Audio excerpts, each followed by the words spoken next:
Even పడుకుంటే Netanyahu కల్లోకి వస్తున్నాడు. ఏం చేయాలో అర్థం కావట్లేదు. ఏం చేస్తాము? ఒక ఆలోచన, చచ్చిపోయిందని చెప్పేద్దామని ఇప్పటికి ఒక 200 సార్లు ఆయన చచ్చిపోయినాడని ప్రచారం చేసి నెతన్యాహు వచ్చి ఇక్కడ రోడ్ల మీద తిరుగుతున్నాడు. నెతన్యాహు వచ్చి బాంబులు పడ్డ ప్రాంతాన్ని విజిట్ చేస్తున్నాడు. ఫ్యామిలీస్ ని విజిట్ చేస్తున్నాడు. ఫ్యామిలీస్ ని విజిట్ చేసి ఆయన అఫీషియల్ పేజీలో ఆయన లైవ్ ఇస్తే దాని ఇంటర్నేషనల్ మీడియా దాన్ని టెలికాస్ట్ చేస్తే నెతన్యాహు అది ఏఐతో పెట్టిన వీడియోని రిలీజ్ చేస్తున్నాడు అని చెప్తున్నాడు. మీకు అంత డౌట్ ఉంటే ట్విట్టర్కి వెళ్ళి గ్రూప్ ఒకసారి అడగండి, ఇది ఏఐ వీడియోనా లేకపోతే ఒరిజినల్ వీడియోనా అంటే. ఇజ్రాయెల్ అంత దరిద్రపు స్థితిలో లేదు. Israel democratic country. ఇది నార్త్ కొరియానో లేకపోతే ఇరానో లేకపోతే దుబాయో కాదు. ఇక్కడ వీడియోలు తీయడానికి వీలు లేదు, లేకపోతే ఫోటోలు తీయడానికి వీలు లేదు అని ఒకవేళ దేశాన్ని ఆ విధంగా మోసం చేస్తే ప్రైమ్ మినిస్టర్ మీద కూడా కేసులు పెట్టొచ్చు. ప్రైమ్ మినిస్టర్ కూడా జైలుకు పంపొచ్చు. దేశ ప్రజల్ని మోసం చేయడానికి ఉండదు ఇక్కడ. ఎవరైనా కానీ ఇది డెమోక్రటిక్ కంట్రీ, ఎవరైనా క్వశ్చన్ చేస్తారు. అంత పిచ్చోళ్ళు ఉంటారా అంటే ఈ జర్నలిస్టులు, చదువు రాని వాళ్ళందరూ జర్నలిస్టులు అయితే ఇదే బాధ.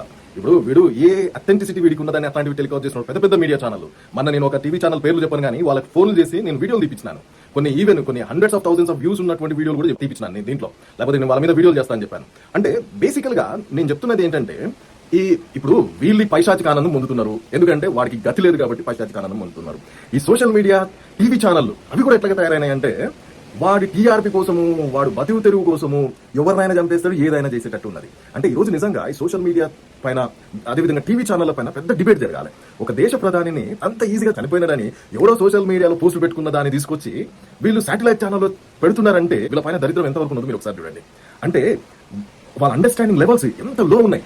ఒక 10వ తరగతి ఉన్నటువంటి అండర్స్టాండింగ్ కూడా లేదు.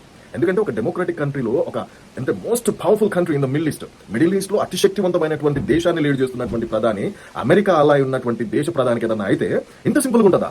ప్రజలు ఇంత సింపుల్ గా ఉంటారా? కనీసం ఒక ఆలోచన లేదా? దాని గురించి మాట్లాడేటువంటి అవగాహన కూడా ఎవరికి లేదా? ఆ టీవీ ఛానల్ రన్ చేస్తున్న వాళ్ళు అంత దద్దమ్మలు ఉన్నారా? అంటే టీవీ ఛానల్ వాళ్ళు కానీ ఇప్పుడు యూట్యూబ్ ఛానల్ అంటే పనికిరానుడు ఆడు 10వ ఏదో చదువుంటాడు అని ఆయనకి తెలియదు. ఇప్పుడు 99 టీవీ తెలుగు అని ఉడతలు పట్టేటోడు లేకపోతే ఇట్లాంటి టీవీ ఛానల్ రన్ చేసేటోళ్ళు ఉన్నారు.